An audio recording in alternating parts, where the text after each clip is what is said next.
സദ്ഗുരുനാഥ് മഹാരാജ് കി ജയ്.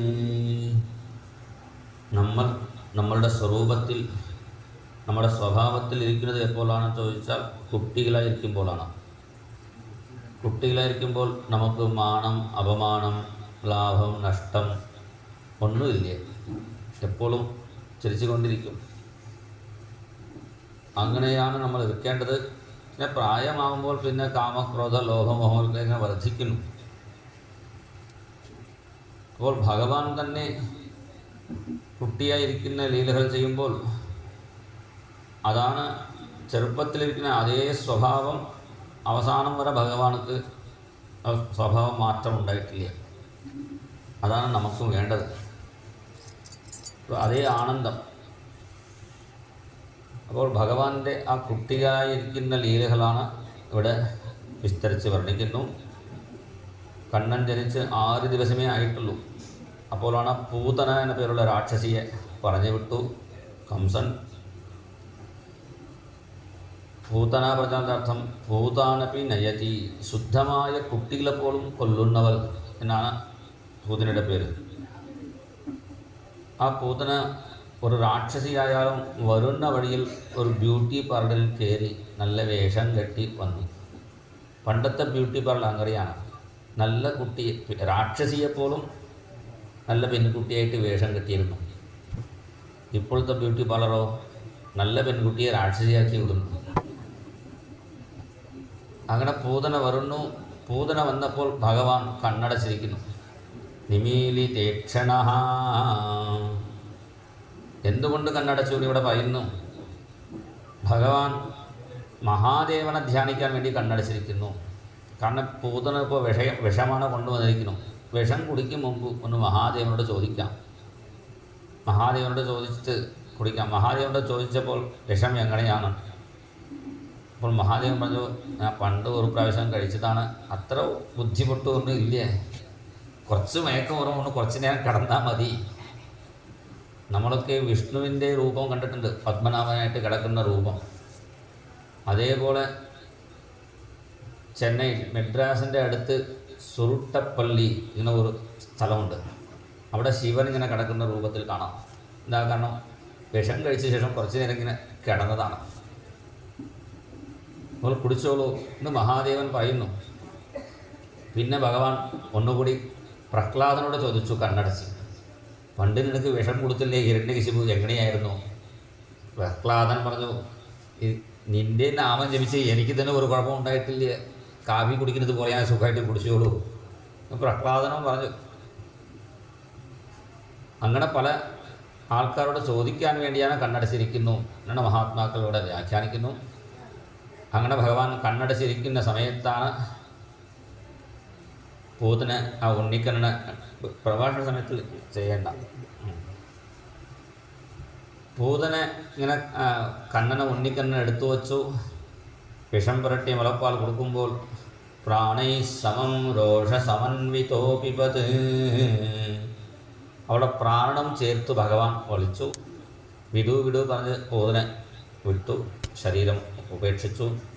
അവിടെ പൂതന വിടു വിടു 2 പ്രാവശ്യം പറഞ്ഞു. സാ മുഞ്ചെ മുഞ്ചെ അലം. വിടു വിടു പറഞ്ഞതുകൊണ്ട് എന്തായി? 2 ബന്ധവും വിട്ടുപോയി.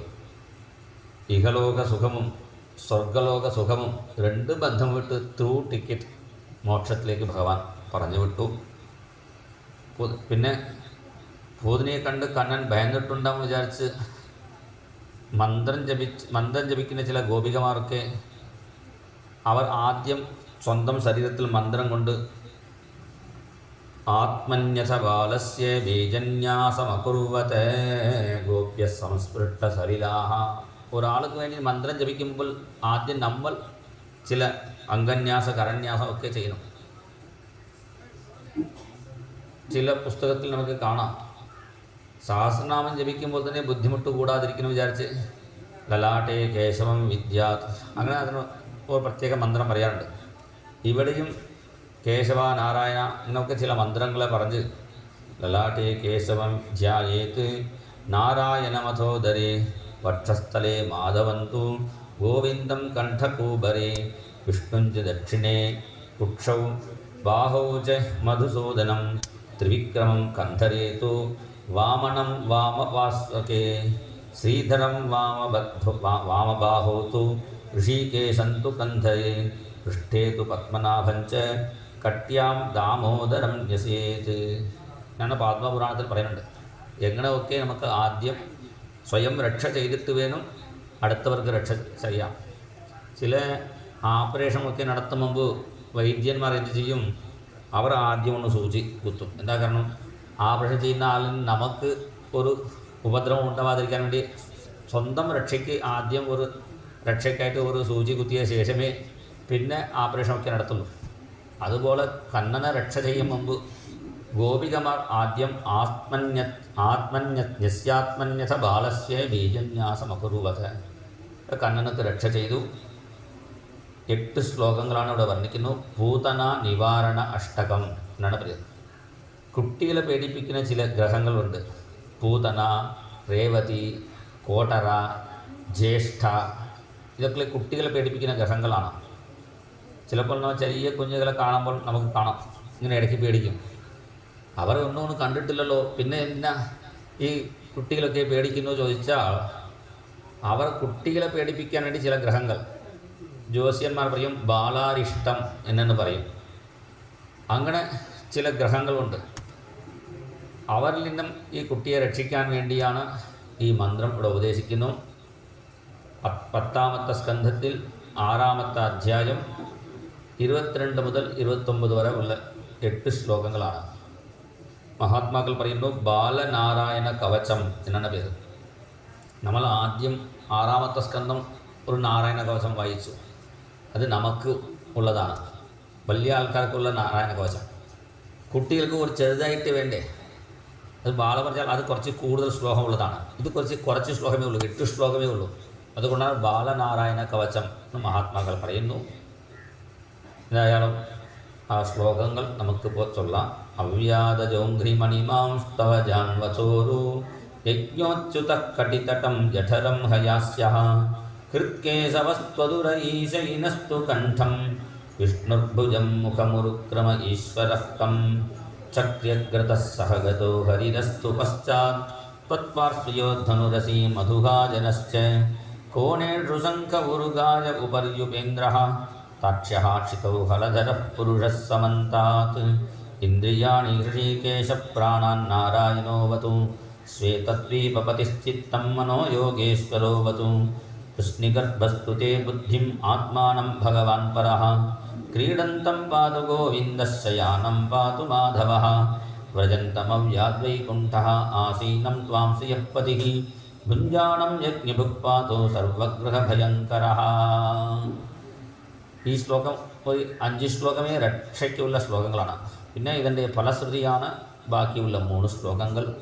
കുട്ടികളെ സ്വപ്നത്തിൽ പേടിപ്പിക്കുന്ന ഗ്രഹങ്ങൾ, ഇതിന് ചില ഗ്രഹങ്ങളുണ്ടോ? അതൊക്കെ ഡാക്കിന്യോ, ഇതൊക്കെ ഭഗവാന്റെ നാമം കൊണ്ട് നശിക്കട്ടെ. നാമം കൊണ്ട് നശിക്കട്ടെ എന്നത് അവർ പേടിച്ചു പോകട്ടെ. വിഷ്ണോഹോ നാമഗ്രഹണ ഭീരവഹ. ഭഗവാന്റെ നാമം ജപിച്ചാൽ നമ്മളെ ഒരു ഗ്രഹവും അടുത്ത് വരില്ല. സാധാരണ നവഗ്രഹത്തെ കണ്ട് പേടിക്കാറുണ്ടല്ലോ. നാമം ജപിക്കുന്നവർ നവഗ്രഹത്തിനെ കണ്ട് പേടിക്കേണ്ട ആവശ്യമില്ല, ജ്യോത്സ്യം നോക്കേണ്ട ആവശ്യമില്ല. എന്താ കാരണം? സർവഗ്രഹരൂപിണേ നമഃ പരാത്പരായ നമഃ. കൃഷ്ണൻ്റെ അവസാനത്തെ അർച്ചനയാണ് സർവഗ്രഹരൂപിണേ നമഃ. എല്ലാ ഗ്രഹത്തിൻ്റെ രൂപവും ശ്രീകൃഷ്ണൻ തന്നെയാണ്. അപ്പോൾ കൃഷ്ണനെ ആശ്രയിച്ചാൽ മതി, പിന്നെ ഗ്രഹങ്ങളുടെ ബാധ നമുക്ക് ഉണ്ടാവില്ല. അങ്ങനെ കണ്ണനക്ക് അവർ രക്ഷ ചെയ്തു. പിന്നെ പൂതനയുടെ ശരീരം കഷ്ണം കഷ്ണമാക്കി അവർ അവിടെ അടുത്തുള്ള യമുനാതീരത്തിൽ നശിപ്പിച്ചു, അവർ ദഹിപ്പിച്ചു. എന്താ ഒരു അത്ഭുതം! പൂതനയ്ക്ക് കിട്ടിയ ഭാഗ്യം. ജനനം ബൃന്ദാവനേ മരണം ബൃന്ദാവനേ. ബ്രഹ്മാവ് തന്നെ പ്രാർത്ഥിക്കുന്നു, ബൃന്ദാവനത്തിൽ ഒരു ജനനമോ മരണമോ കിട്ടിയാൽ ഭാഗ്യം. ഇവിടെ പൂതനയ്ക്ക് ജനനമില്ലെങ്കിലും മരണം ബൃന്ദാവനത്തിൽ കിട്ടിയത് വലിയ ഭാഗ്യമാണ്. പുണ്യക്ഷേത്രത്തിൽ ശരീരം ഉപേക്ഷിക്കണം. ചില ക്ഷേത്രങ്ങൾക്ക് പ്രത്യേക ഫലശ്രുതി പറയുന്നുണ്ട്. ജനനാഥ് കമലാലയെ, തിരുവാറൂർ എന്ന സ്ഥലമുണ്ട് തമിഴ്നാട്ടിൽ. മുചുകുന്ദൻ പ്രതിഷ്ഠിച്ച മഹാശിവക്ഷേത്രമാണ്. അവിടെ ജനിച്ചാൽ മുക്തിയാണ്. പക്ഷേ അവിടെ ജനിക്കണമെങ്കിൽ അത് നമ്മുടെ അച്ഛനമ്മമാർ തീരുമാനിക്കേണ്ടതാണ്. അവിടെ ജനിക്കണമെങ്കിൽ 3 സംഗീത മുമ്മൂർത്തികൾ പറയാറുണ്ടല്ലോ. ത്യാഗരാജസ്വാമികൾ, ശ്യാമാശാസ്ത്രികൾ, മുത്തുസ്വാമി ദീക്ഷിതർ, ഇവർ എല്ലാവരും അവിടെ ജനിച്ചവരാണ്. വലിയ മഹാത്മാക്കൾക്ക് മാത്രമേ അവിടെ ജനിക്കാൻ പറ്റുള്ളൂ. അതുകൊണ്ടാണ് ആ ഭഗവാന്റെ പേരാണ് ത്യാഗരാജന് പേരിട്ടു. ത്യാഗരാജസ്വാമികൾക്ക് ത്യാഗരാജൻ പേര് ആ ശിവൻ്റെ പേരാണ്. പിന്നെ അദ്ദേഹം തിരുവയ്യാറ് പറയുന്ന ക്ഷേത്രത്തിൽ താമസം ആക്കി, പിന്നെ അവിടെ സമാധിയായി. അങ്ങനെ സംഗീത മുമ്മൂർത്തികൾ ജനിച്ച മഹാക്ഷേത്രമാണ്. അവിടെ ജനിച്ചാൽ മുക്തിയാണ്. ജനനാഥ് കമലാലയെ കാശ്യാന്തു മരണാൻ മുക്തി. കാശിയിൽ മരിച്ചാൽ മുക്തിയാണ്. എന്തുകൊണ്ട് ചോദിച്ചാൽ അവിടെ മരിക്കുന്ന എല്ലാ ജീവികൾക്കും, ഈച്ച, പൂച്ച, ഏത് ജീവി ആയിക്കോട്ടെ, അവിടെ മരിക്കുന്ന എല്ലാ ജീവികൾക്കും മരിക്കുന്ന സമയത്ത് കർണമന്ത്രം പറഞ്ഞാൽ മരിക്കുന്ന ആളുടെ അടുത്ത് ഇരുന്ന് സഹസ്രനാമം അല്ലെങ്കിൽ നമശിവായ, നാരായണ, ഇങ്ങനെ ഭഗവാന്റെ നാമം ജപിക്കണം. വേദത്തിൽ പ്രത്യേക മന്ത്രമൊക്കെ ഉണ്ട്, ജ്ഞാനികൾക്ക് പറയുന്ന മന്ത്രമൊക്കെ ഉണ്ട്. പക്ഷേ ഇവിടെ നമുക്ക് നാമം ജപിച്ചാൽ മതി. നമശിവായ, നാരായണ. അവിടെ കാശിയിൽ മരിക്കുന്നവർക്ക് പുത്രനായിട്ട് മഹാദേവൻ തന്നെ എത്തിച്ചേരും. അവിടെ എല്ലാവർക്കും രാമനാമം ഉപദേശം ചെയ്യും. രാമനാമത്തിൻ്റെ പേരാണ് താരക മന്ത്രം. സാധാരണ മന്ത്രങ്ങൾക്ക് അതിൻ്റെ അക്ഷരം വച്ചാണ് പേര് പറയാറുള്ളൂ. ഇപ്പോൾ നമശിവായ പറയുന്നുണ്ടല്ലോ, അതിൻ്റെ പേര് എന്താണ്? പഞ്ചാക്ഷരം. എന്തുകൊണ്ട്? 5 എഴുത്തുള്ളതാണ്. നമോ നാരായണായ പറയും, അത് അഷ്ടാക്ഷര മന്ത്രം. പിന്നെ ഭഗവതേ വാസുദേവായ, നമോ ഭഗവതേ വാസുദേവായ, അത് ദ്വാദശാക്ഷര മന്ത്രം. മന്ത്രങ്ങൾക്ക് അതിൻ്റെ അക്ഷരം വച്ചിട്ടാണ് പഞ്ചാക്ഷരം, അഷ്ടാക്ഷരം, ദ്വാദശാക്ഷരം, ഷോഡശാക്ഷരി ഇങ്ങനെയൊക്കെ പറയാറുണ്ട്. അതേപോലെ രാമനാമത്തിൻ്റെ എന്താ പേര് അറിയാമോ? ദ്യക്ഷരം. അങ്ങനെ പറയാറില്ല. സാധാരണ ദ്യക്ഷരം പറഞ്ഞാൽ കാപ്പിക്കും അതിന് ദ്യക്ഷരം 2 എഴുത്തുള്ളൂ. ഇവിടെ രാമനാമത്തിന് ദ്യക്ഷരം പറയാറില്ല. താരക മന്ത്രം. താരകം പറഞ്ഞാൽ അർത്ഥം സംസാരത്തിൽ നിന്നും നമ്മളെ തരണം ചെയ്യുന്ന മന്ത്രം. അതുകൊണ്ടാണ് ആദിശങ്കരൻ പറയുന്നു, യഥാ വർണ്ണയത് കർണമൂലേന്തകാലേ ശിവോ രാമ രാമേതി രാമേതി കാശ്യാം തദേകം പരം താരക ബ്രഹ്മരൂപം ഭജേഹം ഭജേഹം ഭജേഹം ഭജേഹം. കാശിയിലെ മരിക്കുന്ന എല്ലാവർക്കും വീഥിയിൽ ഇങ്ങനെ അളഞ്ഞി തിരിഞ്ഞ് നടക്കും മഹാദേവൻ. വീഥ്യാം അടതി ജടില കോപി കാശി നിവാസി. കാശിയിലിരിക്കുന്ന മഹാദേവൻ അവിടെ മരിക്കുന്ന എല്ലാവർക്കും താരകമന്ത്രം, രാമനാമ ഉപദേശം കൊടുത്ത് മുക്തി പ്രാപിക്കുന്നു. അതുകൊണ്ടാണ് കാശിയിൽ മരിച്ചാൽ മുക്തിയാണ്. കാശ്യാന്തു മരണാൻമുക്തി ജനനാഥ് കമലാലയെ ദർശനാഥ് അഭ്രസദസി. ചിദംബരം ക്ഷേത്രം, അവിടെ ദർശനം ചെയ്താൽ മുക്തിയാണ്. അപ്പോൾ ആരോഗ്യമുള്ള സമയത്ത് ചിദംബരത്തിൽ പോയി ആ നടരാജസ്വാമി, അടുത്ത് ഗോവിന്ദരാജൻ, 2 ഭഗവാനാണ്. വിഷ്ണുവും ശിവനും അടുത്തടുത്ത് ഒരേ സ്ഥലത്തിൽ നിന്ന് നോക്കുന്ന ഒരു ക്ഷേത്രം. ശങ്കരനാരായണ രൂപം പോലെയാണ് ഇവിടെ. എങ്ങനെയാണോ അതേപോലെ ഒരേ സമയത്ത് ഇങ്ങനെ തിരിഞ്ഞാൽ ഗോവിന്ദരാജനായിട്ട് കിടക്കുന്ന ഒരു ശ്രീവിഷ്ണു ഭഗവാനെയും അവിടെ ആനന്ദ നർത്തനം ചെയ്യുന്ന നടരാജസ്വാമിയെയും കാണാം. ചിദംബരത്തിൽ ദർശനം ചെയ്താൽ മുക്തി. ഇപ്പോൾ നമുക്ക് ജനിക്കാനും പറ്റില്ല, മരിക്കാനും പറ്റില്ല, പിന്നെ ദർശനം ചെയ്യാനും പറ്റില്ല. പ്രായമായ സമയത്ത് ഇരുന്ന സ്ഥലത്തിൽ മുക്തി കിട്ടാൻ എന്താ എളുപ്പ വഴി ചോദിച്ചാൽ സ്മരണാത് അരുണാചലേ. അരുണാചലം പറയുന്നത് തിരുവണ്ണാമലയിൽ പറയുന്ന ക്ഷേത്രമുണ്ടല്ലോ. രമണ മഹർഷി, ശേഷാദ്രി സ്വാമികൾ, അങ്ങനെ പല സിദ്ധന്മാർ തപസ് ചെയ്ത സ്ഥലം, ഇപ്പോഴും തപസ് ചെയ്തുകൊണ്ടിരിക്കുന്ന സ്ഥലമാണ്. ആ അരുണാചലത്തെ ഇവിടെ നിന്ന് അരുണാചല ജപിച്ചാൽ മതി. അരുണാചല ശിവ അരുണാചല ശിവ അരുണാചല ശിവ അരുണ ശിവ അരുണാചല ശിവ അരുണാചല ശിവ അരുണാചല ശിവ അരുണാചല. ഇവിടെ നിന്ന് അരുണാചലം എന്ന് സ്മരിച്ചാൽ മതി, നമുക്ക് മുക്തി കിട്ടും എന്നാണ് പറയുന്നു. എന്തായാലും മഹാക്ഷേത്രത്തിൽ ശരീരം ഉപേക്ഷിക്കുന്നത് വലിയ ഭാഗ്യമാണ്. പൂതന എവിടെ ജനിച്ചു പറഞ്ഞിട്ടില്ല, പക്ഷേ ഇവിടെ വൃന്ദാവനത്തിൽ പൂതനയ്ക്ക് സദ്ഗതി കിട്ടി. അതിന് തെളിവ് എന്താ? ആ പൂതന ശരീരം കത്തിക്കുന്ന സമയത്ത് സുഗന്ധം ഉണ്ടായി. കട്ടധൂമസ്യ സൗരഭ്യം. കാശിയിൽ എത്രയോ ആളുകൾ മരിക്കുന്നുണ്ട്, അവർ കത്തിക്കുന്നുണ്ട്, പക്ഷേ അവിടെ ദുർഗന്ധം ഉണ്ടാവാറില്ല. എന്താ കാരണം? സദ്ഗതി ചെല്ലുന്ന ജീവികൾ മരിക്കുമ്പോൾ അവരുടെ ശരീരം കത്തിക്കുമ്പോൾ ദുർഗന്ധം ഉണ്ടാവാറില്ല. അതൊരു തെളിവാണ്. പാപി ജീവികളെ കത്തിക്കുമ്പോൾ ഭയങ്കര നാറ്റം ഉണ്ടാകും. കാശിയിൽ പോകുന്നവർക്ക് മുക്തിൻ്റെ ഒരു തെളിവാണ്. അവിടെ എത്ര കത്തിച്ചാലും അവിടെ ദുർഗന്ധം ഉണ്ടാവാറില്ല. ഇവിടെ സുഗന്ധം ഉണ്ടായി എന്നാണ് പറയുന്നു. കടധൂമസ്യ സൗരാഭ്യം. അങ്ങനെ പൂതനയ്ക്ക് നല്ല സദ്ഗതി കിട്ടി. ഈ കഥ കേൾക്കുന്നവർക്ക് പോലും കൃഷ്ണഭക്തി ഉണ്ടാവും എന്ന് പറഞ്ഞുകൊണ്ടാണ് പൂതനാമോക്ഷം വിസ്തരിച്ച് ഒരു അധ്യായത്തിൽ ഇവിടെ വർണ്ണിക്കുന്നു. അതിനുശേഷം കണ്ണനക്ക് 1 മാസമേ ആയിട്ടുള്ളൂ. അപ്പോൾ കണ്ണനെ യശോദാദേവി കുളിപ്പിച്ച് അവിടെ വണ്ടിയുടെ അടുത്ത് ആ ഉണ്ണിക്കണ്ണനെ കടത്തി വീട്ടിൽ വന്ന ഭക്തന്മാർക്ക് ഭക്ഷണം കൊടുക്കാൻ പോയി. ആ സമയത്താണ് ആ വണ്ടിയിൽ ഒരു അസുരൻ ആവേശിച്ചു, ശകടാസുരൻ. ഇവിടെ മഹാത്മാക്കൾ പറയുന്നു, ആ വണ്ടിയുടെ മുകളിലാണ് പാൽ, തൈര്, വെണ്ണ ഇവിടെ പ്രധാന സാധനങ്ങളൊക്കെ വെച്ചിട്ടുണ്ട്. അതിൻ്റെ താഴെയാണ് ഉണ്ണിക്കണ്ണനെ വെച്ചിരിക്കുന്നത്. ശരിക്കും ഭഗവാനെ മുകളിൽ വെച്ചിട്ട് നമ്മുടെ ഉപയോഗ സാധനങ്ങൾ താഴെയാണ് വയ്ക്കേണ്ടത്. ചില ആളുകൾ അങ്ങനെയാണ്. ഭഗവാനുക്ക് സാധാരണ താഴെയുള്ള സ്ഥലവും നമ്മളൊക്കെ മുകളിൽ അങ്ങനെ വയ്ക്കാൻ പാടില്ല. ഭഗവാനുക്ക് പ്രാമുഖ്യം കൊടുത്തിട്ടില്ലേ എന്നാണ് പറയുന്നത്. അങ്ങനെ വണ്ടിയുടെ താഴെ അവിടെ വച്ചു. അപ്പോഴാണ് ശകടാസുരൻ വന്നു. ശകടാസുരനെ കണ്ടപ്പോൾ ആദ്യം കണ്ണൻ നോക്കിയപ്പോൾ അത് ഇങ്ങനെ കറങ്ങുന്ന വണ്ടിച്ചക്കരം കണ്ടപ്പോൾ ടേബിൾ ഫാനാണോ എന്ന് വിചാരിച്ചു. പിന്നെ ഞാൻ മനസ്സിലായി അസുരനാണെന്ന്. തൻ്റെ കാലുകൊണ്ട് ഒരു തട്ട് കൊടുത്തു. പ്രവാല മൃദ്വംഘ്രി ഹതം യവർത്തത. ചെറിയ കുഞ്ഞിൻ്റെ കാലില്ലേ, കാലിന് നോവോ നമുക്ക് സംശയം ഉണ്ടാവും. പഞ്ചന്ന മെല്ലടിയാൽ എന്ന ഭക്തന്മാർ പറഞ്ഞു. പഞ്ചു പോലെ മൃദുവായ ചരണമാണ്. പക്ഷേ അതിൻ്റെ ഒരു അടി കിട്ടിയപ്പോൾ തന്നെ ശകടാസുരനക്ക് മുക്തി കിട്ടി. രജോപിനോ ദൃഷ്ടം എന്നാണ് ഭട്ടത്തിരി പറയുന്നു. ശുദ്ധസത്വമായ ഭഗവാന്റെ അടുത്ത് വന്നതുകൊണ്ട് ഒരു പൊടി പോലും ഇല്ലാതെ ശകടാസുരൻ നേരിട്ട് ഭഗവാന്റെ പാദത്തിൽ ലയിച്ചു. അങ്ങനെ ശകടാസുരനക്ക് മുക്തി കൊടുത്തു. കുറച്ച് ദിവസം കഴിഞ്ഞപ്പോൾ വേറൊരു അസുരൻ പറഞ്ഞു, തൃണാവർത്തൻ. ഓരോരോ അസുരന്മാരും ഓരോരോ മഹർഷിന്മാരുടെ അടുത്ത് അപരാധം ചെയ്ത് അവരുടെ ശാപമേറ്റ് കണ്ണൻ്റെ അടുത്ത് ചെന്നാലേ നിങ്ങൾക്ക് മുക്തി എന്ന് പറഞ്ഞത് കൊണ്ടാണ് ഇങ്ങനെ ഓരോ അസുരന്മാർ ഇവിടെ വരുന്നു. ഇവൻ കൊടുങ്കാറ്റ് രൂപത്തിലാണ് വരുന്നു. ഇപ്പോഴും ഉത്തരഭാരതത്തിൽ പോയാൽ ആന്ധി എന്നൊരു കാറ്റ് ഉണ്ടാവും. ആന്ധി പറഞ്ഞാൽ അന്ധം പറഞ്ഞാൽ നമ്മളെ കണ്ണിടെ കാഴ്ചയില്ലാതാക്കും. അത്രയും പൂരിയായിട്ട് വരുന്ന കാറ്റാണ് ആന്ധി. ആ ആന്ധി രൂപത്തിൽ തൃണാവർത്തൻ അവിടെ വന്നു. തൃണാവർത്തൻ വന്നപ്പോൾ യശോദ കണ്ണനെ പിടിച്ചിരുന്നു. പക്ഷേ എന്നിട്ടും ആ തൃണാവർത്തൻ എല്ലാവരുടെ കണ്ണിലും മണ്ണ് വീശി ആ ഉണ്ണിക്കണ്ണനെ കൊണ്ടുപോയി. കണ്ണൻ ചോദിച്ചു അസുരനോട്, എവിടേക്കാണ് പോകുന്നു? അമ്മാവനെ കാണാൻ പോകുന്നു.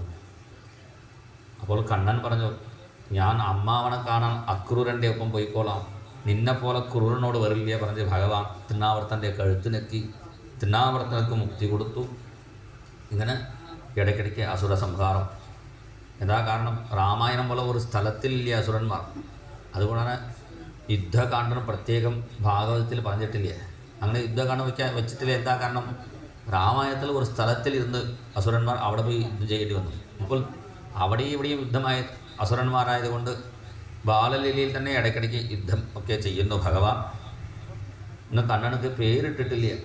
ഒരു മഹാത്മാക്കളുടെ വാക്കിൽ നിന്നും പേരിട്ടാൽ കുട്ടിക്ക് ദീർഘായുസ്സും ഉണ്ടാവും. പണ്ടൊക്കെ അങ്ങനെയാണ്. വീട്ടിൽ ഉണ്ണി ഉണ്ടായാൽ മഹാത്മാക്കളടുത്ത് ചെല്ലും, ഉണ്ണിക്ക് നല്ല പേരിടുന്നതിന് പ്രാർത്ഥിക്കും. ഇപ്പോഴൊക്കെ എന്താ മഹാത്മാക്കളോട് ചോദിക്കാറില്ലേ? ഗൂഗിളിലാണ് ചോദിക്കുന്നത് എന്താ പേരിടുന്നത്. പണ്ടൊക്കെ മാതാ പിത ഗുരു ദൈവമായിരുന്നു. ഇപ്പോൾ ഗുരു പോയി, മാതാ പിത ഗൂഗിൾ ദൈവം അങ്ങനെ ആക്കി. ഗൂഗിളോട് ചോദിച്ചാൽ ചിലപ്പോൾ നല്ല വഴി കാണിക്കും, ചിലപ്പോൾ വേണ്ടാത്ത പൊട്ട വഴി കാണിച്ചു തരും. അപ്പോൾ അത് വിശ്വസിക്കാൻ കൊള്ളില്ല. മഹാത്മാക്കളോട് ചോദിക്കണം. അങ്ങനെ കണ്ണനക്ക് പേരിടാൻ അദ്ദേഹത്തിൻ്റെ ആചാര്യനാണ് ശാണ്ഡില്യ മഹർഷി, നന്ദഗോപൻ്റെ ആചാര്യൻ. ശാണ്ഡില്യ മഹർഷി അന്വേഷിച്ച് പുറപ്പെട്ടപ്പോഴാണ് അവിടെ ഗർഗാചാര്യൻ നാമം ജപിച്ചു വരുന്നു. നന്ദ ആനന്ദ കന്ദ സുന്ദര ഗോപാല, നന്ദ ആനന്ദ കന്ദ സുന്ദര ഗോപാല, ആനന്ദ ഗോവിന്ദ ഗോപി ഗോപാല, ആനന്ദ ഗോവിന്ദ ഗോപി ഗോപാല, നന്ദ कंद सुंदर गोपाल कंद आनंद कंद सुंदर गोपाल हे माधवा हे केशवा हे माधवा हे केशवा हे माधवा हे केशवा हे माधवा हे केशवा मुरलीधरा कन्ना मन मोगना मुरलीधरा कन्ना मन मोगना मुरलीधरा कन्ना मन मोगना मुरलीधरा कन्ना मन मोगना कंद आनंद कंद सुंदर गोपाल कंद आनंद कंद सुंदर गोपाल सुंदर गोपाल सुंदर गोपाल. വസുദേവൻ പറഞ്ഞിട്ട് പറയുന്നതാണ് ഗർഗാചാര്യൻ. ഗർഗഃ പുരോഹിതോ രാജൻ യദൂനാം സുമഹാതപാഃ വ്രജം ജഗാമനന്ദസ്യ വസുദേവ പ്രചോദിതഃ. അപ്പോൾ ഗർഗാചാര്യനെ നമസ്കരിച്ച് കുട്ടികൾക്ക് പേരിടണം പറഞ്ഞപ്പോൾ അദ്ദേഹം പറഞ്ഞു, ഞാൻ യദൂനാമഹം ആചാര്യ, ഞാൻ യാദവന്മാരുടെ ആചാര്യനാണ്. ഞാൻ എൻ്റെ കുട്ടികൾ പേരിട്ടാൽ കംസനക്ക് സംശയം ഉണ്ടാവും, അതുകൊണ്ട് രഹസ്യമായിട്ട് പേരിടാമെന്ന്. ആദ്യം ബലരാമനെ എടുത്തു നോക്കുമ്പോൾ തന്നെയുള്ള ബലം കണ്ടപ്പോൾ നല്ല ബലമുള്ള ആളായതുകൊണ്ട് ബലൻ. പിന്നെ രമണീയമായി തൻ്റെ ഗുണങ്ങൾ കൊണ്ട് എല്ലാവരെയും രമിപ്പിക്കുന്നത് കൊണ്ട് രാമൻ. ബലൻ രാമൻ രണ്ടുപേരാണ് ഇട്ടു, പക്ഷെ നമ്മൾ ചേർത്ത് പറയുന്നു ബലരാമൻ. പിന്നെ ബലഭദ്രൻ, സംഘർഷണൻ, അങ്ങനെ 3 പേരിട്ടു. അടുത്ത് ഉണ്ണിക്കണ്ണക്ക് പേരിടാൻ നോക്കുമ്പോഴാണ് ഉണ്ണിക്കണ്ണൻ ഗർഗാചാര്യനെ നോക്കി, നിനക്ക് പേരിട്ട് പറഞ്ഞു വിട്ട ആളാണ് ഞാൻ, എനിക്ക് പേരിടാൻ വന്നുപോലും ഗർഗാചാര്യനെ നോക്കിയപ്പോൾ ഗർഗാചാര്യനക്ക് എന്ത് പേരിടണോ അറിയാത്ത അദ്ദേഹം ആലോചിക്കുന്നു. സഹസ്രനാമം ജപിക്കാൻ തുടങ്ങി, വിശ്വം വിഷ്ണു വിഷട്കാരോ. അപ്പോഴാണ് ഗർഗാചാര്യനക്ക് ഒരു ക്ലൂ കൊടുത്തു ഭഗവാൻ. എന്ത് ചെയ്തു, പതുക്കെ ഗർഗാചാര്യൻ്റെ ആ താടി ഇങ്ങനെ വലിച്ചപ്പോൾ അദ്ദേഹത്തിന് മനസ്സിലായി, സൗന്ദര്യസാര സമ്പൂർണ്ണ രൂപേണ ച ഗുണൈരപി സുമുഖാൻ വിമുഖാനേവം സർവാൻ ആത്മനി കർഷതി. തൻ്റെ സൗന്ദര്യം കൊണ്ടും തൻ്റെ ഗുണങ്ങൾ കൊണ്ടും സുമുഖരായി വരുന്നവരെയും വിമുഖരായി പോകുന്നവരെയും എല്ലാവരെയും തൻ്റെ അടുത്ത് ആകർഷണം ചെയ്യുന്നത് കൊണ്ടാണ് കൃഷ്ണൻ. തസ്മാദേവം കൃഷ്ണ ഇതി പ്രേമപൂർവം പ്രകീർത്യതേ. പൂർണ്ണബ്രഹ്മത്തിൻ്റെ പേരാണ് കൃഷ്ണൻ. കൃഷിർ ഭൂവാചക ശബ്ദ നശ്ച നിർവൃതിവാചക ഇത് കൃഷ്ണപദേനൈവ പരം ബ്രഹ്മാഭിധീയത്തെ. ഭൂ പറഞ്ഞാൽ ആധാരം, സത്ത എന്നർത്ഥം. കൃഷിർ ഭൂവാചക ശബ്ദ, കൃഷ് പറഞ്ഞാൽ ആധാരം എന്നർത്ഥം, ന പറഞ്ഞാൽ ആനന്ദം എന്നർത്ഥം. ആനന്ദത്തിന് ഇരിപ്പിടം ആരാണ്? പരബ്രഹ്മം. അതാണ് കൃഷ്ണ ശബ്ദം കൊണ്ട് ഇവിടെ ഉദ്ദേശിക്കുന്നു. മാത്രമല്ല, കോടി ജന്മത്തിൽ ചെയ്ത പാപത്തിൻ്റെ പേരാണ് കൃഷ്. കോടി ജന്മ കൃതം പാപം കൃഷിരു ത്യുച്യതേ ബുധേഹി തന്നാശന കരോദേവ കൃഷ്ണയിത്യഭിധീയതേ. കോടി ജന്മത്തിൽ ചെയ്ത പാപത്തിൻ്റെ പേരാണ് കൃഷ്. ആ കൃഷിനെ നാശം ചെയ്യുന്നത് കൊണ്ടാണ് കൃഷ്ണൻ എന്ന പേരിട്ടു. ബലാധിക്യാത് ബല ഇതി രമ്യത്വാത് രാമ ഇത്യപി എന്ന് ബലരാമനക്കും പേരിട്ടു. ഇങ്ങനെ ഗർഗാചാര്യൻ പുറപ്പെട്ട ശേഷം കുട്ടികൾ ഇങ്ങനെ മുട്ടുകുത്തി ഇങ്ങനെ കളിക്കാൻ തുടങ്ങി. ആദ്യം എവിടെയാണ് കുട്ടികൾ പറഞ്ഞാൽ വികൃതിയൊക്കെ കാണിക്കണ്ടേ? കൂടുതൽ വികൃതിയൊക്കെ കാണിക്കുമ്പോൾ കുട്ടികൾ കുട്ടിയാവുള്ളൂ. ചില അമ്മമാർ എന്നോട് പറയാറുണ്ട്, കുട്ടികൾ കൂടുതൽ കുസൃതി വികൃതി കാണിക്കുന്നു, ഇതുകൊണ്ട് ശരിയാക്കാൻ മന്ത്രം ജപിക്കണേ പറയും. ഞാൻ പറയൂ, കുട്ടികൾ വികൃതി കാണിച്ചാൽ ഒന്നും മന്ത്രം ജപിക്കേണ്ട ആവശ്യമില്ല. ഒരു വികൃതി ഇല്ലാതെ വെറുതെ ഇങ്ങനെ മേപ്പോട്ട് നോക്കിയിരുന്നാലേ അതിന് മന്ത്രമൊക്കെ ജപിക്കണം. കുട്ടികളാവുമ്പോൾ ചില വികൃതിയൊക്കെ വേണ്ടതാണ്. അതുകൊണ്ട് കണ്ണൻ അങ്ങനെ ആദ്യം പൂജാമുറിയിൽ കയറി അവിടെ പൂജയ്ക്ക് വെച്ചിരുന്ന ഓരോ പൂവെടുത്ത് സ്വന്തം ശിരസിലിട്ടു. കൃഷ്ണായ നമഃ, കമലാനാഥായ നമഃ, വാസുദേവായ നമഃ. അപ്പോൾ യശോദ പറഞ്ഞത് മുമ്പാത്തിക്ക് വെച്ചതാണ്, സ്വന്തം തലയിൽ ഇടരുത്. കൃഷ്ണൻ അമ്മയെ നോക്കി ചിരിച്ചു, ഞാനിവിടെ പ്രത്യക്ഷമായിരിക്കുമ്പോൾ അവിടെ വിഗ്രഹത്തിന് പൂജിക്കേണ്ട ആവശ്യമില്ലല്ലോ. അത് യശോദയ്ക്ക് മനസ്സിലായിട്ടില്ല. പിന്നെ അവിടെ സാലഗ്രമം ഉണ്ടായിരുന്നു. നന്ദഗോപനും പ്രാർത്ഥിച്ചിരുന്നു, എനിക്ക് ഒരു ആൺകുട്ടി വേണം. പണ്ടൊക്കെ ഒരു ആൺകുട്ടി വേണം ആഗ്രഹിക്കാറുണ്ട്. എന്താ കാരണം? നമ്മുടെ വീട്ടിലിരിക്കുന്ന തേവാരം പൂജിക്കാൻ ഒരു ആൺകുട്ടി വേണം ആഗ്രഹിക്കാറുണ്ട്. സ്വത്ത് കൊടുക്കാൻ ആൺകുട്ടി ആവശ്യമില്ല, അത് കൊടുക്കാതെ എല്ലാവരും കൊണ്ടുപോയിക്കോളും. അപ്പോൾ ഞാൻ പൂജിക്കുന്ന ശാലഗ്രാമം പൂജിക്കാൻ ഒരു ആൺകുട്ടി വേണം. വിഷ്ണോഹോ ആരാധനാർത്ഥായ സ്വപുത്രസ്യോദയായ ച.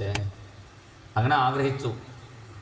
ആ നന്ദഗോപൻ്റെ ഭാഗ്യം പറയട്ടെ, ശാലഗ്രാമം പൂജിക്കാൻ ഒരു ഉണ്ണി വേണം പ്രാർത്ഥിച്ചപ്പോൾ ശാലഗ്രാമ പെരുമാൾ തന്നെ ഉണ്ണിയായി ജനിച്ചു. അപ്പോൾ എന്ത് ചെയ്തു? ശാലഗ്രാമ പൂജയുടെ വിധം മാറിപ്പോയി, അത്രയേ ഉള്ളൂ. കണ്ണൻ എന്ത് ചെയ്തു? അവിടെ പോയി ശാലഗ്രാമം പെട്ടിയിൽ നിന്ന് എടുത്തു, പൂജാമുറിയിൽ നിന്നും. അത് ഉരുണ്ടയായിട്ട് കറുത്ത കളറിലൊക്കെ കണ്ടപ്പോൾ എല്ലുരുണ്ട വിചാരിച്ച് കണ്ണെടുത്ത് വായിലെടുത്തു. വായിലെടുത്തിട്ടപ്പോൾ നന്ദഗോപൻ പൂജിക്കാൻ വേണ്ടി ശാലഗ്രാമം തപ്പിക്കൊണ്ടിരിക്കുന്നു. നന്ദഗോപൻ നോക്കിയിരിക്കുമ്പോഴാണ് കൃഷ്ണൻ ഹനുമാനെ പോലെ വായി വെച്ചിരിക്കുന്നു. കണ്ണൻ്റെ വായിൽ എന്താണെന്ന് നോക്കുമ്പോഴാണ് ശാലഗ്രാമം.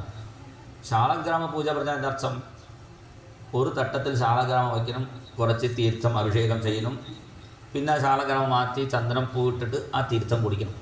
എല്ലാ ദിവസവും ശാലഗ്രാമ തീർത്ഥം കുടിച്ചാൽ ബുദ്ധിശക്തിയും രോഗപ്രതിഷേധ ശക്തിയും ഉണ്ടാവും.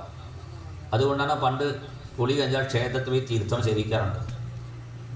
അപ്പോൾ കണ്ണൻ വിചാരിച്ചു ശാലഗ്രാമ പൂജയ്ക്ക് ഒരു തട്ടത്തിൽ ശാലഗ്രാമം വെച്ച് പിന്നെ തീർത്ഥം ഒഴിച്ച് പിന്നെ അത് കുടിക്കേണ്ട ആവശ്യമില്ലല്ലോ, വെള്ളമുള്ള സ്ഥലത്ത് ഇട്ടാൽ മതിയില്ലേ, വായിലിട്ടാൽ ശാലഗ്രാമ തീർത്ഥം ഉള്ളിൽ ചെല്ലിക്കൊണ്ടേയിരിക്കും.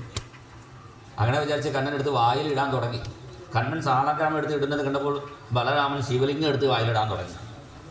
ഇത് ശരിയാവില്ല വിചാരിച്ച് രണ്ടുപേരെയും പൂജാമുറിയിൽ നിന്നും അടുക്കളയ്ക്ക് കൊണ്ടാക്കി. ഓരോരോ സ്ഥലത്തിൽ മാറ്റുമ്പോൾ അവിടെയും ഓരോരോ വികൃതിയാണ്. അടുക്കളയിൽ ചെന്നപ്പോൾ അവിടെ അടുപ്പത്ത് സാമ്പാർ ഇങ്ങനെ ഉണ്ടാക്കിക്കൊണ്ടിരിക്കുന്നു യശോദാദേവി. പണ്ടൊക്കെ അടുപ്പ് താഴെയാണ്, ഇപ്പോഴൊക്കെ മേട കെട്ടി അടുപ്പും മുകളിലാക്കി. അതുകൊണ്ട് നിന്ന് പാചകം ചെയ്തുകൊണ്ടാണ് എല്ലാ സ്ത്രീകൾക്കും നടുവേദന മുട്ടുവേദനയൊക്കെ വരാൻ തുടങ്ങി. ഇതൊക്കെ എഞ്ചിനീയർക്കും ഡാക്ടർക്കും ഉള്ള കണക്ഷനാണ്. എഞ്ചിനീയറോട് ഡാക്ടർ പറഞ്ഞിട്ടുണ്ട്, പറഞ്ഞാലും കേൾക്കേണ്ട, എല്ലാവർക്കും മേട കെട്ടി കൊടുത്തോളൂ, പിന്നെ അവർ എൻ്റെ അടുത്ത് വന്നോളൂ. പണ്ടത്തെ പാചകമൊക്കെ നിന്നില്ലേ, ഇരുന്നിട്ടാണ് ചെയ്യുന്നത്. എത്ര സമയമായാലും കാലിനിട്ടി ചെയ്യാറുണ്ട്. അപ്പോൾ അടുപ്പ് താഴെയാണ് ഇരിക്കും. അങ്ങനെ അടുപ്പ് താഴെയാണ് അവിടെ സാമ്പാർ ഉണ്ടാക്കിക്കൊണ്ടിരിക്കുന്നു. സാമ്പാറിൽ ഒരു പിടി ഉപ്പെടുത്ത് ഇട്ട് യശോദ. അത് നോക്കി കണ്ണൻ അമ്മയെ സഹായിക്കാൻ വിചാരിച്ചു. 10 പ്രാവശ്യം എടുത്തിട്ടു സാമ്പാർ നന്നാവട്ടെ. പിന്നെ എന്ത് സാമ്പാർ നന്നായി, എന്തായാലും കണ്ണൻ കൈ കൊണ്ട് ഉപ്പിട്ടില്ലേ. അങ്ങനെ അടുക്കളയിൽ ഇടയ്ക്കിടയ്ക്ക് വികൃതി കാണിക്കുന്നു. അവിടെ പാചകത്തിന് വേണ്ടി പാത്രത്തിൽ വെള്ളം നിറച്ച് വെച്ചിട്ടുണ്ട്. കുട്ടികൾക്ക് വെള്ളത്തിൽ കളിക്കാൻ കൂടുതൽ ഇഷ്ടമാണ്. കണ്ണൻ ചെയ്തു, ആ വെള്ളം ഇങ്ങനെ കവിഴ്ത്തി അതിലിങ്ങനെ കളിച്ചുകൊണ്ടിരിക്കുന്നു. പിന്നെ അടുക്കളയിൽ നിന്നും പിന്നെ തൊഴുത്ത് കൊണ്ടാക്കി. അവിടെ ശൃംഗി പേരുള്ള പശുവാണ്. ശൃംഗി, അഗ്നി, ഇത് വിസ്തരിച്ച് പറയാൻ എനിക്ക് സമയമില്ല കേട്ടോ. ഓരോരോ പദത്തിലും ഓരോ ലീലകളാണ് സുഖാചാര്യൻ ചുരുക്കി വർണ്ണിച്ചിരിക്കുന്നു. ശൃംഗി, അഗ്നി, ദംഷ്ട്രി, അസി, ജല, ദ്വിജ, കണ്ഠകേഭ്യഃ ക്രീഡാപരൗ അതിചലൗ സ്വസുതൗ നിഷേദ്ധം. ശൃംഗി പേരുള്ള പശു, ആ കാള ജല്ലിക്കെട്ട് കാളയാണ്. തമിഴ്നാട്ടിൽ ജല്ലിക്കെട്ടിന് കാളകളെ അടക്കി തൻ്റെ വീരത്വം പ്രകടിപ്പിച്ചാണ് പെൺകുട്ടിയെ വിവാഹം കഴിക്കാറുണ്ട്. അത് പണ്ട് കൃഷ്ണൻ ഉണ്ടാക്കിയതാണ് ജല്ലിക്കെട്ട്. സാംസുത്വ വിഷച്ചില്ലഭ്യാം ഭാഗത്ത് തന്നെ പറഞ്ഞിട്ടുണ്ട്. അങ്ങനെ 7 കാളകളെ അടക്കി ഭഗവാൻ കോസലദേശത്തിൻ്റെ മഹാറാണിയെ, അവിടുത്തെ സ്ത്രീയെ വിവാഹം കഴിച്ചു. അങ്ങനെ ഒരു വലിയ കാളയാണ്. അതിൻ്റെ മുകളിൽ കണ്ണൻ ഇങ്ങനെ നീന്തി അവിടെ ചെന്നു. അവിടെ കഴുത്തിൻ്റെ അടുത്തിരുന്ന് അതിൻ്റെ കൊമ്പ് ആട്ടിക്കൊണ്ടിരിക്കണം. അപ്പോഴാണ് സാധാരണ അടുത്ത ഒരാൾ വന്നാൽ വരാൻ സമ്മതിക്കാതെ കാളയാണ്. കണ്ണൻ കൊമ്പാട്ടുന്നത് ഇങ്ങനെ ആട്ടിക്കൊണ്ടിരിക്കുന്നു. കുറച്ച് കഴിഞ്ഞപ്പോൾ ബലരാമൻ കണ്ടപ്പോൾ ബലരാമ ഏട്ടാ ഇവിടെ വരൂ, നമുക്ക് 2 പേർ കൊമ്പാട്ടാം.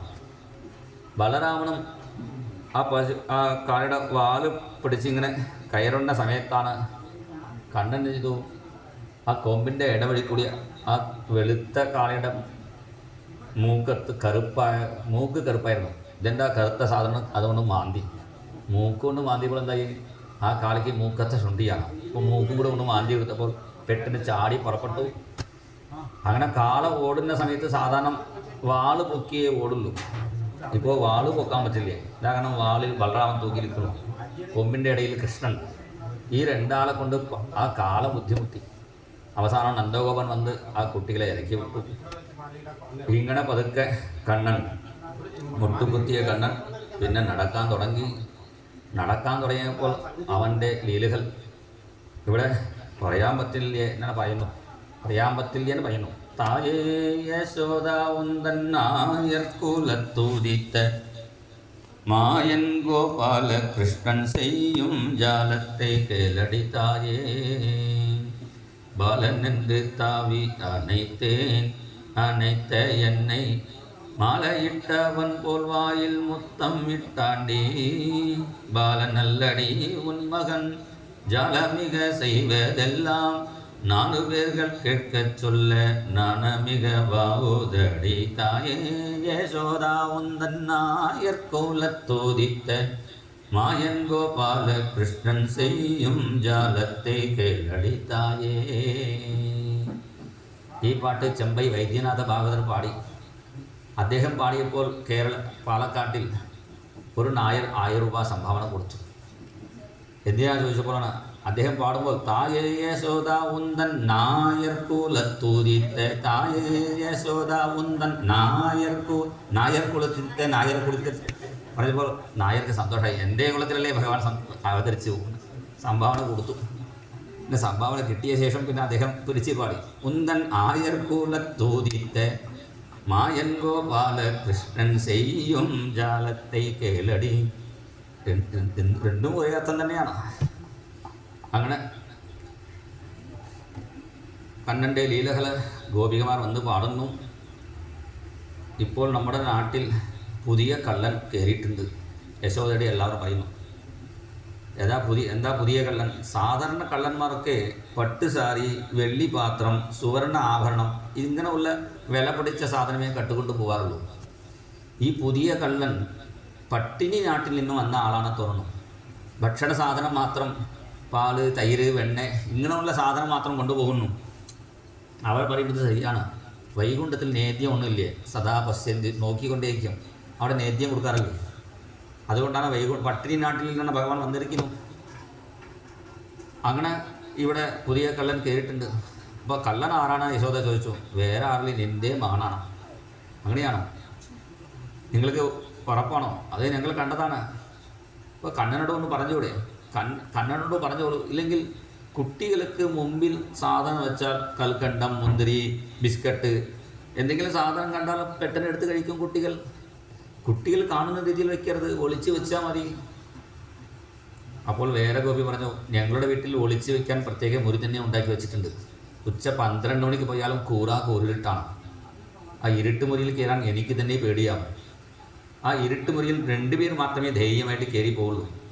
ഞങ്ങളുടെ വീട്ടിലിരിക്കുന്ന മുത്തശ്ശിയും ഞങ്ങളുടെ വീട്ടിലിരിക്കുന്ന പിരിച്ചാളി, ഈ 2 ആളെ ഇടയ്ക്കിടയ്ക്ക് ആ മുറിയിൽ കയറും.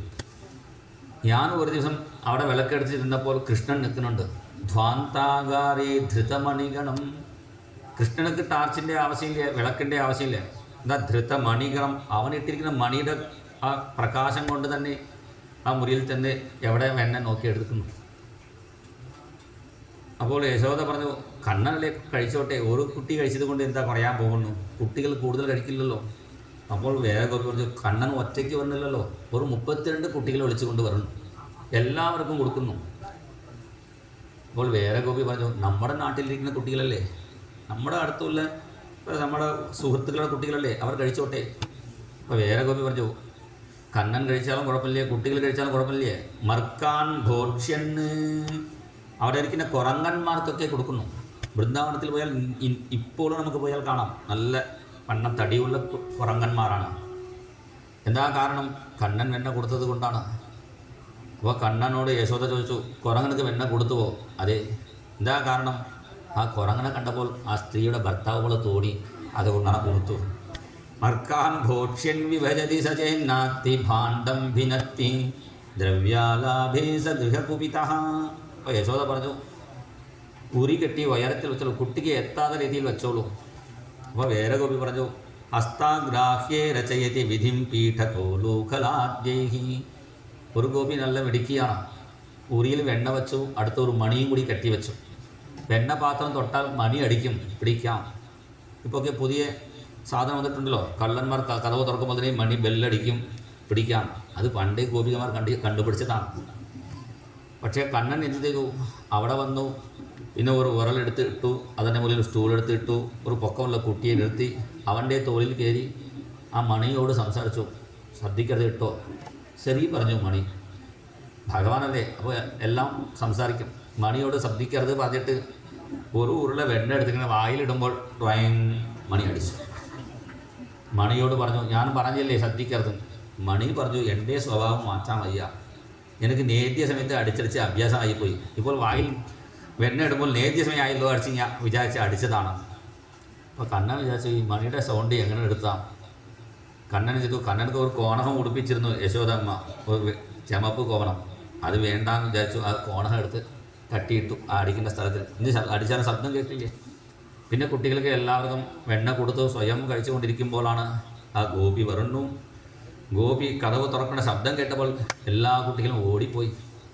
കണ്ണൻ മാത്രം ആ ഉറിയും പിടിച്ച് ഇങ്ങനെ ഊഞ്ഞാൽ പോലെ ആടിക്കൊണ്ടിരിക്കുന്നു. ആ ഗോപി ചോദിക്കുന്നു, ആരടാ നീ ആരടാ നീ അല്ല വഴി കടന്നുള്ളേ വന്ന് അച്ചമില്ലാമലെ വെണ്ണை കൊള്ളയിടും പയ്യൻ ആരടാ நீ யாரும் இல்லா நேரம் அங்கே எங்கும் பார்த்து எங்கள் மனை வந்து நின்றாய் ஐயம் இல்லாமல் மனை மேல் மனை வைத்தன் பையன் மேலேறியும் நிற்கிறாய் அங்கே கட்டி வைத்த ஓசையிடும் மணி ஆடாதே நாக்கை பிடிக்கிறாய் இத்தனை செய்தும் போதாதற்கென்னை தந்தரங்க கண்ணடிக்கிறாய் ആരടാ നീ. വലിയ പാട്ടൊക്കെ പാടിയിട്ടുണ്ട് ഒത്തുക്കാട് വെങ്കടസുബ്ബയ്യ. ഭഗവാന്റെ ലീലകൾ സംസ്കൃതത്തിലും തമിഴിലും അദ്ദേഹത്തിൻ്റെ പാട്ടൊക്കെ കുറച്ചൊക്കെ പ്രസിദ്ധമായിട്ടുണ്ട്. തായേ യശോദ, ആടാത്, അസംഗാതൊക്കെ അദ്ദേഹം പാടിയ പാട്ടുകളാണ്. ആരടാ ചോദിച്ചപ്പോൾ കസ്ത്വം ബാല, വില്ലുമംഗല ശ്ലോകയിലും ഇതേ ഭാവത്തിൽ ശ്ലോകം എഴുതിയിട്ടുണ്ട്. വില്ലുമംഗല ശ്ലോകത്തിൻ്റെ വ്യാഖ്യാനം പോലെയാണ് ഈ പാട്ട്.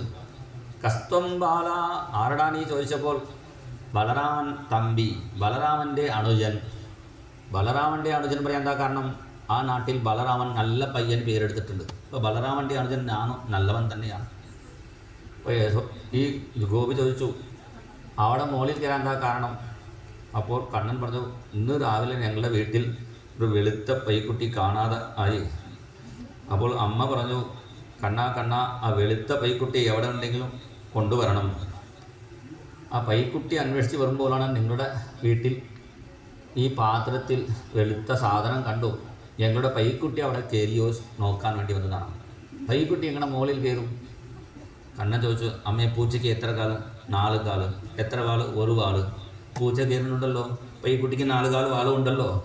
പൈക്കുട്ടി കയറും വിചാരിച്ചതാണെന്ന് പറഞ്ഞ് പതുക്കെ ആ ഉറിയും പിടിച്ച് ആ ഗോപിയുടെ ശിരസിൽ കാല് വച്ച് ചാടി ഓടി രക്ഷപ്പെടാൻ ശ്രമിച്ചപ്പോഴാണ് ആ ഗോപി വാതിലിൽ വന്ന് നിന്നു. ഈ ഗോപി നിന്നപ്പോൾ പിന്നെ പ്രത്യേക കതവിൻ്റെ ആവശ്യമില്ല, നല്ല പൊണ്ടത്തടിയാണ്. രക്ഷപ്പെടാൻ വഴിയില്ലാതെ ആയപ്പോഴാണ് ഭഗവാൻ ചെവിയും പിടിച്ചിങ്ങനെ ഏറ്റമിടാൻ തുടങ്ങി. ഏറ്റമിട്ടപ്പോൾ കൂടുതൽ ദേഷ്യം വന്നു ഗോപിക്ക്. ഞാൻ വഴി വിടില്ല പറഞ്ഞപ്പോഴാണ് ജണ്ടൂഷഭൂത്കാരകൃത്, വായിലിരിക്കുന്ന വെണ്ണ കൊണ്ട് തുപ്പിയപ്പോൾ ആ ഗോപി മാറി. കണ്ണൻ ഓടി രക്ഷപ്പെട്ടു. കണ്ണനെ പിടിക്കാൻ വേണ്ടി ഈ ഗോപി വാതിലിൽ എത്തിയപ്പോഴാണ് കൃത്യസമയത്തിൽ അമ്മയും നാത്തൂന്ന് വന്നത്. എന്താ ചെയ്യുന്നു? കണ്ണൻ എല്ലാ വെണ്ണയും തിന്നു. കണ്ണൻ എല്ലാ വെണ്ണയും തിന്നുപോന്ന് അമ്മായിയമ്മ ശ്രദ്ധിച്ച് നോക്കുമ്പോഴാണ് കണ്ണൻ തുപ്പിയ വെണ്ണ തന്നെ ഈ ഗോപിയുടെ ചുണ്ടിൽ കുറച്ച് കണ്ടു. അപ്പോൾ അമ്മായിയമ്മ പറഞ്ഞു, ഇപ്പോൾ എനിക്ക് മനസ്സിലായി ഇങ്ങനെ പൊണ്ണത്തടി വയ്ക്കാനുള്ള കാരണം. ഞാനില്ലാത്ത സമയത്ത് കണ്ണൻ തിന്നു പറഞ്ഞ് നീയല്ലേ തിന്നു പറഞ്ഞ് അമ്മായിയമ്മയുടെ ചീത്ത തുടങ്ങി. എന്തായാലും ആ ഗോപിക്ക് ഒരു ഭാഗ്യം കിട്ടി. എന്താ ഭാഗ്യം? ആ ഗോപിക്ക് കുറച്ച് കണ്ണൻ്റെ പ്രശ്നമുണ്ടായിരുന്നു. ഇപ്പോൾ കണ്ണൻ വെണ്ണ തുപ്പിയപ്പോൾ അത് കൊണ്ട് എന്തായി, കണ്ണിൻ്റെ കാഴ്ച നന്നായി തിരിച്ച് കിട്ടി. പിന്നെ ഓരോരോ വീട്ടിൽ എന്തെങ്കിലും ഭഗവാൻ എടുത്താൽ അപ്പോൾ തന്നെ അവർക്ക് വലിയ അനുഗ്രഹം ചെയ്യുന്നു. ഇതിങ്ങനെ പറയാൻ തുടങ്ങിയാൽ ഒരു ആഴ്ച പറയാം കണ്ണൻ്റെ ബാലലീല മാത്രം. എൻ്റെ ഗുരുനാഥൻ ഒരു സപ്താഹം മുഴുവനും ബാലലീല പറഞ്ഞിട്ടും സപ്താഹം അവസാനിച്ചു, പക്ഷേ ബാലലീല അവസാനിച്ചിട്ടില്ല. അത്രയും ഭഗവാന്റെ ബാലലീലകൾ ഭക്തന്മാർ പാടിയിട്ടുണ്ട്. എന്തായാലും ഇങ്ങനെ വെണ്ണ മോഷ്ടിക്കാൻ കാരണം എന്താണെന്ന് ചോദിച്ചാൽ മഹാത്മാക്കളുടെ തത്വമായിട്ട് പറയുന്നു, ഈ ശരീരമാകുന്ന പാത്രത്തിലാണ് മനസ്സാകുന്ന നല്ല വെണ്ണ വയ്ക്കണം. വെണ്ണ നാറ്റമുണ്ടെങ്കിൽ ഭഗവാൻ ആ പാത്രം കളം പൊട്ടിക്കും പറയുന്നു. നാറ്റമുള്ള വെണ്ണ പറഞ്ഞാൽ അർത്ഥം മനസ്സ് നല്ല മനസ്സാവണം. വെണ്ണ എങ്ങനെ ശുദ്ധമായി വെള്ളയായിരിക്കണമോ അതുപോലെ നമ്മുടെ മനസ്സ് വെള്ളയായിരിക്കണം, ശുദ്ധമായിരിക്കണം. വെണ്ണ ഉരുകുന്നത് പോലെ നമ്മുടെ മനസ്സ് ഉരുകണം. വെണ്ണയെ ഉയരത്തിൽ വയ്ക്കുന്നത് പോലെ നമ്മുടെ മനസ്സിൻ്റെ തിങ്കിങ്, നമ്മുടെ ചിന്താഗതികൾ ഹൈ ലെവലിൽ ആവണം. ഇങ്ങനെ നല്ല മനസ്സുള്ളവരുടെ മനസ്സ് ഭഗവാൻ കട്ടുകൊണ്ടു പോകുന്നു. മനസ്സാണ് ഭഗവാൻ സ്വീകരിക്കുന്നു എൻ്റെ തത്വമായിട്ട് പറയുന്നു. ഈ ശരീരം എടുത്തിട്ട് നല്ല മനസ്സില്ലെങ്കിൽ അവർ ജീവിച്ചിട്ട് കാര്യമില്ല. അതുകൊണ്ടാണ് ആ കളം പൊട്ടിക്കുന്നു ഭഗവാൻ. അപ്പോൾ പൂജ, പാരായണം ഇതൊക്കെ ചെയ്തിട്ട് കാര്യമില്ല, നല്ല മനസ്സുണ്ടാവണം എന്നുകൂടി ഇവിടെ ഭഗവാൻ കാണിച്ചു തരണു.